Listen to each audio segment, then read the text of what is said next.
September 17th, 1944.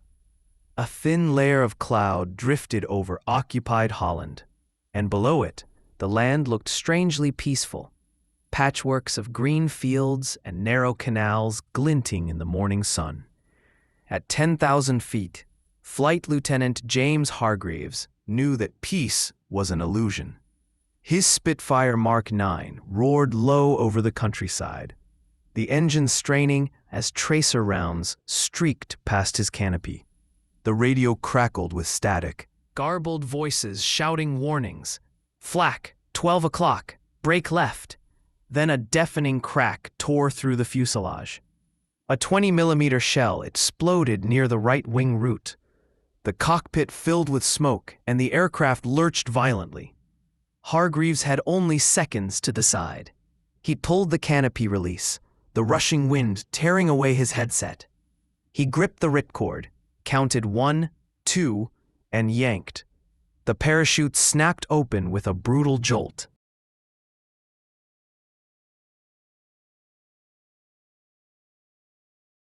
Below, his burning Spitfire spiraled toward the earth, vanishing into a column of black smoke that rose from the forest near the village of Dawsberg. He looked at his watch. 09:37 hours. In exactly 48 hours, German patrols would have the entire area locked down. The air was cold, the silence vast. For a brief moment, floating above occupied territory, James Hargreaves felt utterly alone. No squadron, no radio, no hope of immediate rescue. Just the steady flap of canvas above him and the realization that his war had entered a new, far more personal phase. He hit the ground hard. Pain shot through his left ankle, a sharp twist that made him gasp. Not broken, but badly sprained. He lay still, listening. Distant dogs barked. Somewhere to the east, an anti-aircraft gun thudded rhythmically. Then quiet again. Hargreaves rolled to his feet, dragging the parachute into a shallow ditch. Training took over. He dug a small pit, buried the silk chute, the harness, and his May West life preserver, then checked his equipment. The RAF-issued escape kit was simple: a silk map of occupied Europe, a compass disguised as a tunic button, a few food tablets, water purifiers, and 2 small bars of concentrated chocolate. He also carried a service pistol, 7 rounds in the magazine, 1 in the chamber. His orders were clear: avoid civilians, move south toward Allied lines, and travel only at night. But as he took a tentative step, pain flared through his ankle. He wouldn't get a mile, let alone 50. And worse, the area was crawling with German units. Operation Market Garden had begun that morning. Thousands of Allied paratroopers had dropped across Holland in the largest airborne assault in history. Every road, every village, every forest now swarmed with German reinforcements, rushing to contain the invasion. The map said the front line was more than 40 kilometers away. He wasn't going to walk that, not injured, not alone. Hargreaves leaned against a tree, weighing the impossible choice between obedience and survival. The manual said, "Trust no civilians." The reality said he'd die if he didn't. The house smelled of bread and wood smoke. She pointed to the floor, then to a trapdoor half hidden beneath a rug. Without hesitation, Hargreaves climbed down into the darkness. The door shut above him. For 6 hours he sat in that cramped cellar, listening to the muffled sounds of footsteps, distant vehicles, and once, a German voice shouting orders outside. The woman brought bread, cheese, and a jug of water. Then she left again without explanation. He didn't know if she was protecting him or fetching the Gestapo. At dusk, the trapdoor opened. 3 men descended the ladder, plainclothes, but their movements were precise, purposeful. They spoke little English, only a few clipped phrases. One checked Hargreaves' identification papers. Another took notes. The third simply studied him. ... Eyes sharp and unblinking. When they finally spoke, it was in halting English. "You, pilot, RAF?" He nodded. "Listen, you not move south. Germans everywhere. Very dangerous. You stay here, maybe 2 days, we help." They were members of the Dutch resistance. For the first time since his crash, Hargreaves felt something close to hope, tempered by the knowledge that these strangers were risking their lives for him. That night, they explained the situation as best they could. The Germans had already begun large-scale sweeps near the crash site. Posters were being printed offering 1,000 guilders for information about any downed Allied airmen. Informants were everywhere. Families were being arrested, entire villages interrogated. If he was found, it wouldn't just be his death, it would be theirs too. And so, the resistance proposed a plan that defied every rule of his RAF training. They would hide him not in the countryside, but in the middle of town, disguised as a Dutch civilian recovering from tuberculosis. The logic was simple and brilliant. The Germans expected fugitives to hide in barns and forests.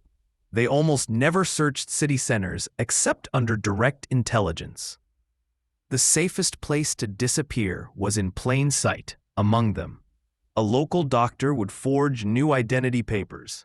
His name would be Jan Dekker, a clerk from Utrecht, recovering at his aunt's house in Duisburg. To sell the illusion, the doctor coached him carefully.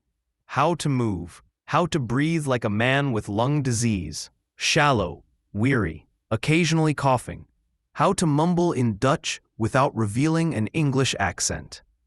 They rehearsed the cover story until he could recite it half-consciously.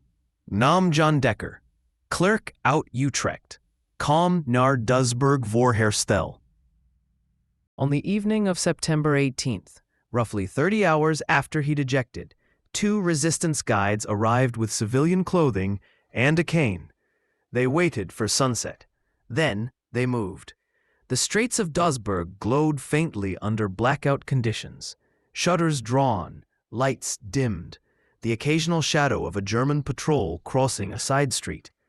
Hargreaves leaned heavily on his guides, limping and coughing just as he'd been instructed. They passed within 20 feet of a Wehrmacht checkpoint.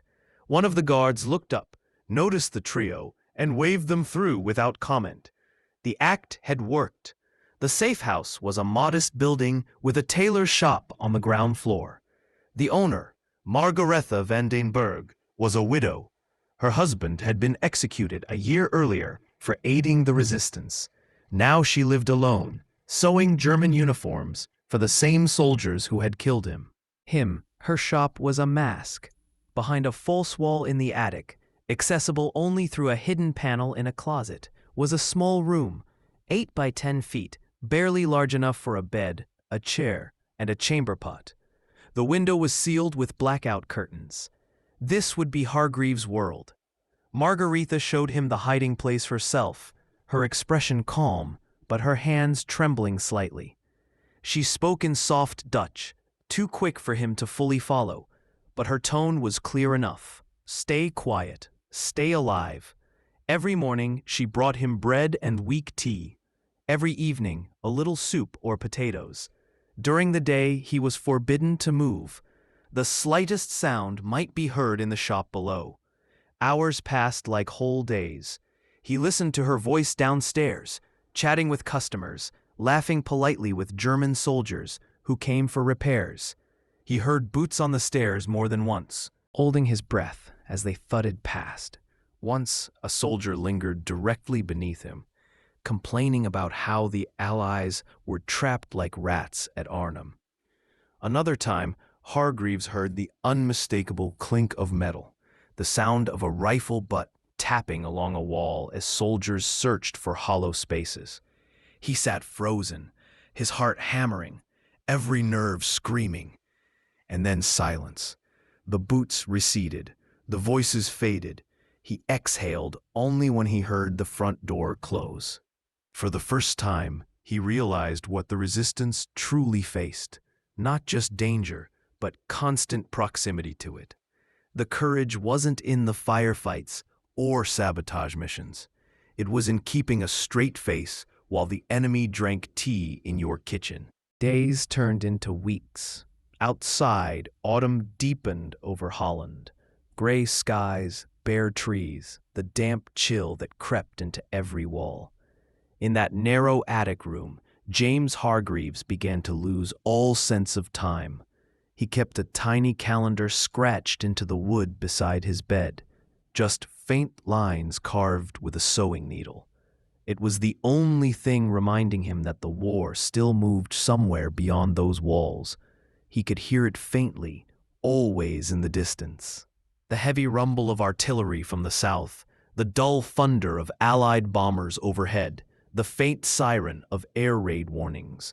Yet here, in Duisburg, life continued under German control with eerie normalcy.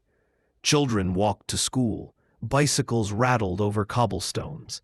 Wehrmacht trucks rolled through the square at dawn and dusk, their gray shapes vanishing into the mist. Every sound had meaning. Every silence was suspicious. Hargreaves learned the rhythm of the town, the way a soldier learns the sound of his rifle. He could tell by the footsteps below whether Margaretha was alone or speaking to a customer. He could identify a German officer's boots by their sharp heel strikes. He lived by sound and by fear. Food was scarce, rationed carefully. Once every few days, a resistance courier arrived after dark, leaving small bundles at the back door. Dried beans, bread crusts, sometimes letters hidden inside loaves. Margaretha would read the messages quietly, sometimes shaking her head, sometimes pressing her lips tight. When she did speak to him, her words carried the weight of someone who had already accepted that death was part of her life. "They are searching again," she said once. "They say the English are everywhere. Always everywhere." He wanted to tell her that help was coming, that the Allies would break through soon. But by mid-October, everyone in the resistance knew the truth. Operation Market Garden had failed. Arnhem had fallen. The plan to end the war before Christmas, to cross the Rhine and strike into Germany's heartland, had collapsed in a storm of miscommunication and brutal German counterattacks. Thousands of Allied paratroopers were dead or captured. The survivors were retreating across the river, hunted by artillery and tanks. For men like Hargreaves, still trapped behind enemy lines, it meant one thing: the wait had just begun. The Germans intensified their sweeps. Posters changed from offers of reward to threats of execution. The Gestapo began moving door to door, their lists longer each day. One afternoon, the nightmare arrived at the tailor's shop. 3 soldiers, 1 officer. Margaretha was fitting a uniform for a young lieutenant when they entered. Unannounced, confident, impatient. The officer was in his 30s, cold-eyed, efficient. He carried a riding crop rather than a pistol. That alone told Hargreaves everything he needed to know. Gestapo. He heard their voices clearly through the floorboards. "Routine inspection," the officer said, his tone casual but sharp. "We've had reports of English airmen in the area." Margaretha's voice was steady. "I have heard nothing, Herr Oberleutnant. Only the soldiers who come for repairs." "Of course," he replied, almost kindly. Then the unmistakable sound of boots on stairs. Hargreaves froze.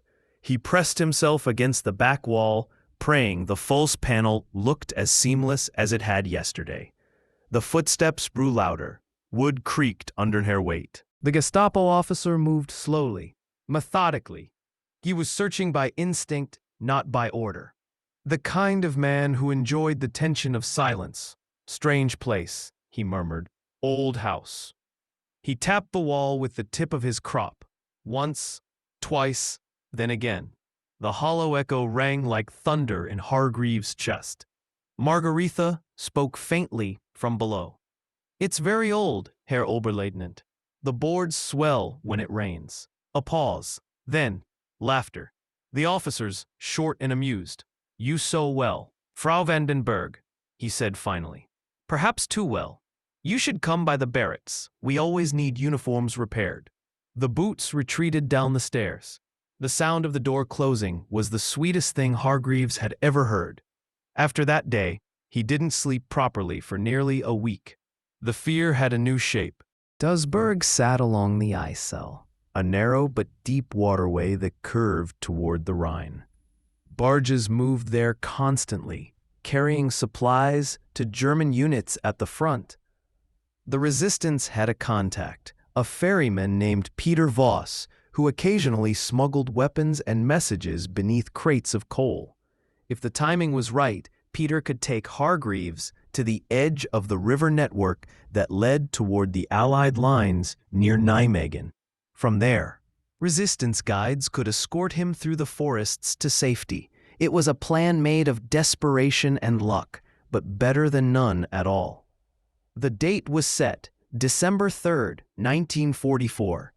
At dawn, Margaretha brought him civilian trousers, a heavy coat, and boots stuffed with rags. His hair had grown long, his face hollow. The disguise was easy now. He looked nothing like the clean RAF pilot who'd fallen from the sky 3 months ago. He thanked her quietly. There were no words left to express what she'd done for him. She only shook her head. "You live," she said. "That's thanks enough." That night, under a moonless sky, they left through the back alley. The air was frozen, the cobblestones slick with ice. The town slept. Only the faint hum of a truck engine somewhere distant broke the silence. Peter Voss waited by the riverbank, a short man with sharp eyes and a voice rough from cold. His barge sat low in the water, half covered in frost. "Quick," he whispered. "We have maybe 1 hour before patrol." Hargreaves climbed aboard, crouching low beneath the tarpaulin. Coal dust filled his mouth, the air thick and bitter. For 30 minutes, they drifted silently downstream. Then came the searchlight. A blinding white beam sliced across the river, sweeping over the barges. Voices shouted in German. Engines revved. Somewhere behind them, a patrol boat's siren wailed. Peter didn't hesitate. He cut the engine, grabbed an oar, and shoved the barge toward the bank. "Go," he hissed. "Now!" Hargreaves jumped, stumbling onto the frozen mud. He turned once. Peter still rowing, the light closing in. Then gunfire, short bursts, the sound of shouting. The barge erupted in flame. He ran, through reeds, through frost, through the breathless dark. He could hear dogs barking behind him, the echo of German voices on the riverbank. The pain in his ankle flared again, but he forced himself forward, crawling at times, clawing through wet grass until the gunfire faded. When dawn came, he was deep in the forest, exhausted, shaking, his clothes soaked and torn. He found shelter beneath a fallen tree, wrapped himself in his coat, and waited for the world to stop spinning. In his jacket pocket, he found a small scrap of paper, Margaretha's handwriting, smudged but legible. It said only, "Freedom is near. Don't die now." He smiled faintly, even as tears froze on his face. That night, guided by instinct and compass, he continued south. The snow muffled every sound, and the stars were bright enough to see by. 2 days later, he reached the village of Overasselt and heard English voices for the first time in 80 days. He staggered toward the soldiers, half blind, whispering a single word before collapsing: "Spitfire." When James Hargreaves woke, he was lying on a stretcher inside a makeshift medical tent. The smell of canvas, antiseptic, and diesel filled the air. He blinked against the bright light disoriented. A Canadian corporal leaned over him. "You're safe now, sir. You're with us." For a moment, the words didn't register. Safe. It felt unreal, almost impossible. He tried to speak, but his throat was dry, his voice reduced to a rasp. "How long?" he managed. "4 days since we picked you up," the corporal said. "You've been drifting in and out. Fever, exhaustion, dehydration, but you'll live." He closed his eyes. Relief came in waves. Not the triumph he'd once imagined, but something smaller, quieter, edged with disbelief. He had survived. Spitfire. But even as his body began to recover, part of his mind remained in that attic, in the hollow silence of Margaretha's house, in the sound of boots on the stairs, in the smell of coal dust and fear. At Allied headquarters in Nijmegen, the debriefing began within hours of his arrival.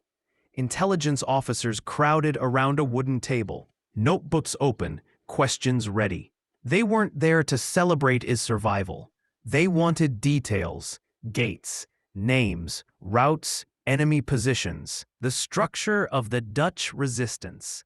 Every minute of his 120 hours behind enemy lines was dissected, analyzed, recorded. "How did you make contact with civilians?" one officer asked. "By choice?" another pressed. "No," Hargreaves said quietly. "By necessity." That single answer hung in the room. Necessity. Because RAF doctrine, strict, cold, written in training manuals, forbade any contact with civilians. Pilots were to rely on their own skill and equipment, move only at night, head south toward friendly lines, and avoid endangering locals. But the war had changed. The front lines weren't fixed, the enemy wasn't predictable, and survival wasn't about rules anymore. It was about adaptation, intuition, and human connection. The intelligence officers took notes furiously. Some nodded, others frowned. They'd heard similar accounts before, but few as detailed or as honest as Hargreaves's. He described everything: the silk escape map, the fake identification, the route cellar, the false wall, the resistance couriers, the coded knocks. He described the moment the Gestapo officer tapped the wall inches from his face and how the sound still echoed in his dreams. When he spoke of Margaretha Vanderberg, her calm courage, her unshakable composure, her willingness to die for a stranger, the room grew silent. "She hid me for nearly a week," he said, "fed me with her own rations, protected me at the cost of her life. She had already lost her husband to them. She knew the risk. She helped anyway." One officer murmured, "You owe her your life." Hargreaves nodded. "More than that, I owe her my humanity." The debriefing lasted 2 days. By the end, intelligence analysts realized what his story truly meant. The official RAF evasion protocols were obsolete. Out of roughly 3,000 Allied airmen shot down over occupied Holland, only a few hundred had evaded capture, and almost all of them, like Hargreaves, had survived because they broke the rules. They sought help from civilians. They trusted resistance networks. They ignored the training manuals, and they lived. By contrast, those who followed procedure, those who tried to move independently, avoiding contact, keeping to forests and rivers, were almost always captured within 48 hours. It was a painful revelation for the RAF, but one that couldn't be ignored. Within weeks, his report was circulated through Intelligence Command. A new directive began to take shape. The phrase "Evasion Doctrine Revision, Holland Section" appeared on classified memos. The lesson was clear. Survival in occupied Europe wasn't a matter of discipline, but of trust. For decades, the military had trained its men to rely solely on themselves, on courage, skill, and equipment. Now, in the shadow of failure and experience, a new truth emerged. No one survives alone. The Dutch resistance had built something extraordinary, a network of farmers, teachers, priests, shopkeepers, and doctors, each part of an invisible chain that stretched across the country. Every link was fragile, every act of kindness a gamble with death. When Hargreaves spoke of them, he did so with reverence. Their courage, he said, was greater than ours. We flew missions knowing we might die. They lived every day knowing they could die for helping us, and they helped anyway. Margaretha's name appeared in his report, though the official records later omitted her location and identity for her safety. Her file was marked highly commended by Allied intelligence, though she never knew it until after the war. In 1946, her name was submitted to the British government's King's Medal for courage in the cause of freedom. She received it quietly, without ceremony, in a small envelope delivered to her rebuilt home. For James Hargreaves, life after his return was quieter. He flew again, briefly, but the war ended within a year.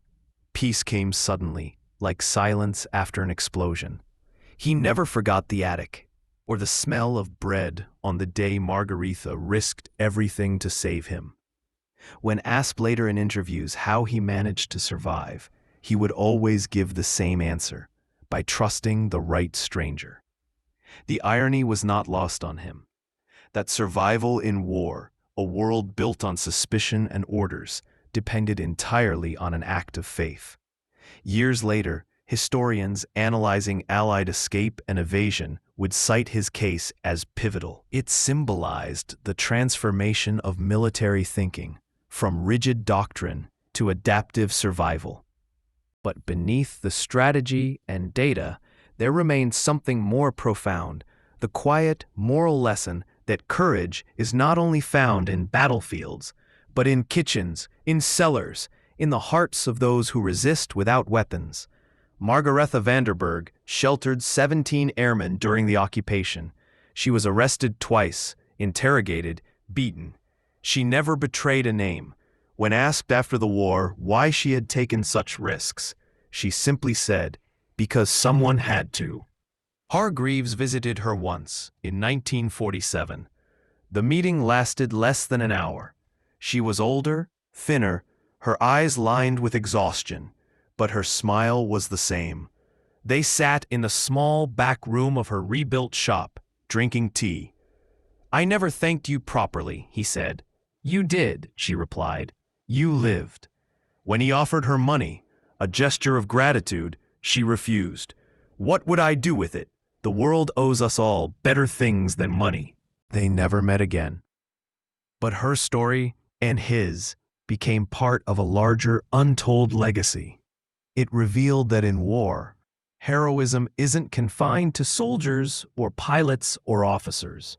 It exists wherever people choose decency over fear, wherever one life is risked for another, without question.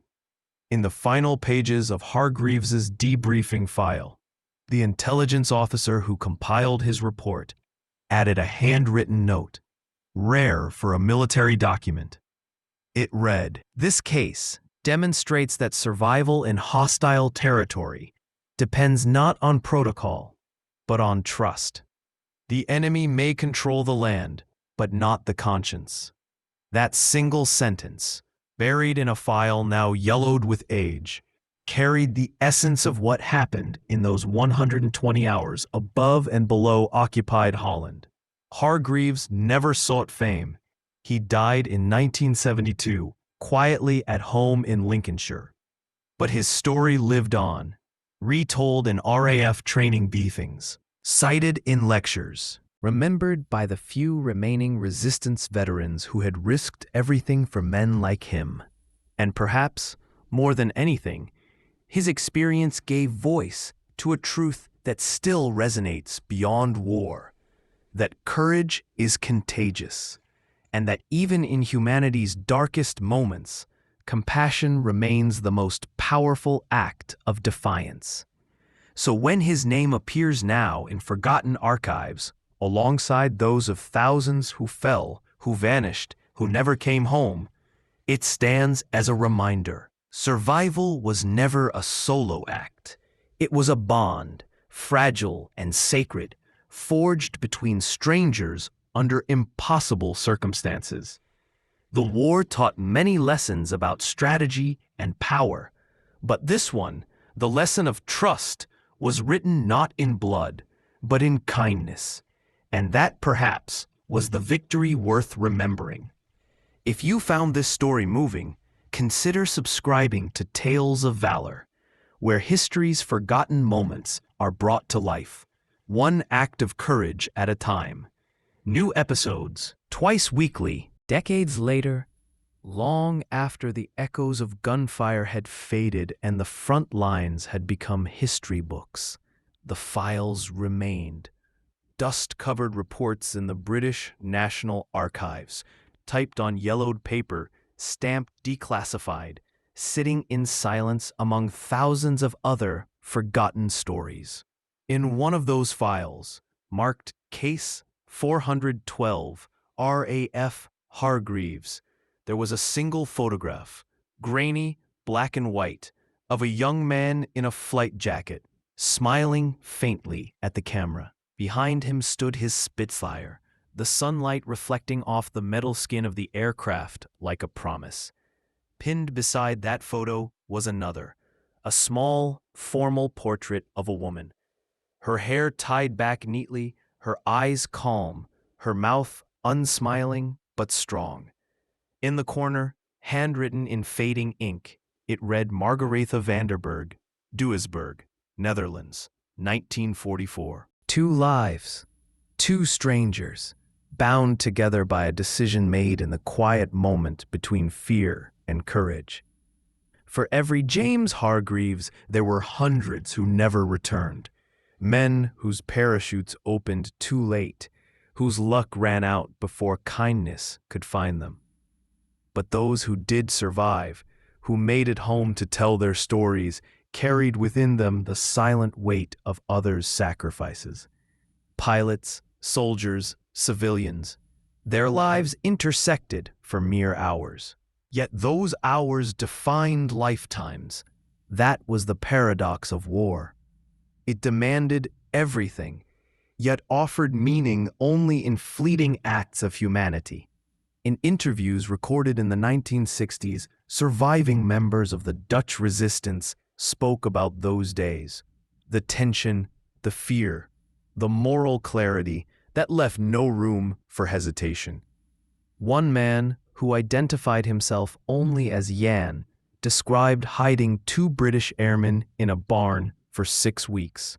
"When you open your door to a man the Germans are hunting," he said, "you stop being afraid. You simply decide what kind of person you are." For the Dutch, the occupation was not a single act of defiance.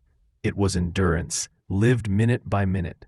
Every knock on the door, every footstep in the street, every ration shared carried the possibility of death. But they did it anyway, because to do nothing was worse. Historians would later call them ordinary heroes, but there was nothing ordinary about them. Their courage existed not in battlefield glory, but in quiet rooms, in whispered prayers, in the soft creak of floorboards, above hidden cellars. Margaretha's house still stands in Duisburg. The shop has long since closed, the sign faded, the window glass replaced, but the attic remains.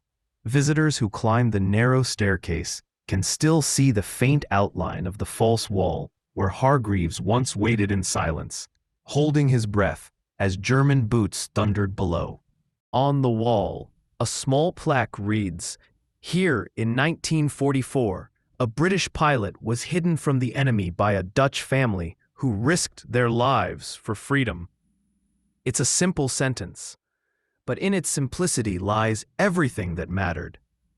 Each war creates its legends, battles, victories, names engraved in stone. But between those legends lie the smaller, quieter victories, the human ones. The farmer who shared bread with a fugitive, the teacher who forged a document, The woman who said nothing when silence could save a life. These are the stories that never make it into textbooks, yet they define what survival truly means. When Hargreaves's report was used to rewrite RAF evasion protocols, the change seemed procedural, a technical adjustment, another line in a manual. But in truth, it was something far greater. It acknowledged that humanity itself, trust, empathy, courage, was a weapon as vital as any gun or plane. It recognized that survival depended not on isolation, but on connection. That the most powerful act of resistance wasn't always to fight. Sometimes it was to shelter, to protect, to believe that decency could still exist amid horror. The men who trained under the revised doctrine in 1945 would go on to fly missions across Europe and Asia. Many of them carried with them the same small silk maps, the same compasses hidden in buttons, the same rations. But among those new tools, they carried something else, a new understanding. That behind enemy lines, survival wasn't just about escape. It was about the courage of strangers. When the war finally ended, Europe was a continent of ruins. Cities reduced to ash. Millions displaced. But the stories of survival, of quiet heroism, became the threads that helped stitch the world back together. In Holland, the resistance was honored, but many refused recognition. They said they had done nothing special. But their silence was humility, not truth. Without them, hundreds, perhaps thousands, of Allied airmen would have vanished into the machinery of war. The numbers, historians now say, tell only part of the story. Out of 3,000 Allied airmen shot down over the Netherlands between 1943 and 1945, roughly 300 evaded capture. Of those, nearly all owed their survival to Dutch resistance networks. And within those networks were people like Margrethe van der Berg, widows, students, carpenters, priests, whose courage asked for nothing, not even remembrance. The war ended, but its lessons did not. Today, modern military survival training across the world still teaches what James Hargreaves learned in that attic. That doctrine is only a guide. Survival depends on adaptation, empathy, and trust. In the decades that followed, Hargreaves spoke rarely of those days. To his children, he was simply Dad, quiet and gentle, the sort of man who never raised his voice. Only later, after his death, did they find the medal, the photographs, and the letter. A letter addressed in careful handwriting to Mrs. M. Vanderberg, Doesburg, Holland. Inside were only a few lines. "You once saved my life. I hope you know that in doing so, you saved much more than that. Every day since, I have tried to live in a way that honors your courage. Thank you, James." That letter was never sent. Perhaps he didn't know how to. Some debts are too deep for words. And yet, through that unsent letter, his gratitude endures, a whisper from one life to another, across time and memory. Because that's what stories like this are, echoes of humanity that refuse to die. The war is long over, the pilots, the soldiers, the civilians, almost all gone now. But the values they embodied remain as relevant as ever. When the world again feels divided, uncertain, or cruel, their story stands as a reminder. Compassion is courage, trust is defiance, and sometimes the smallest act of kindness can alter the course of history. As the screen fades to black, a final line appears, a dedication to the ordinary people who did extraordinary things, and to the strangers who chose trust over fear.